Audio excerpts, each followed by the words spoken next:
ಜಾಂಡ ಬಂತಪ್ಪ ಮತ್ತೇನ ತಯಾರು ಮಾಡಮ್ರಿ.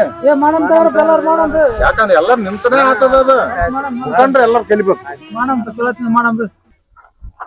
ಜಂಡ ಸ್ವಾತಂತ್ರ್ಯ ಯಾರಿಗೆ ಬಂತು, ಎಲ್ಲಿಗೆ ಬಂತು? 47ರ ಸ್ವಾತಂತ್ರ್ಯ.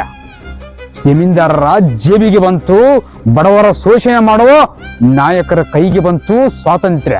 ನಮ್ಮಂತ ಜನಸಾಮಾನ್ಯರಿಗೆ ಸ್ವಾತಂತ್ರ್ಯ ಇಲ್ಲ. ಬರೀ ಕಾಗದದ ಮೇಲೆ ಅಷ್ಟೇ ಸ್ವಾತಂತ್ರ್ಯ ಇರೋದು.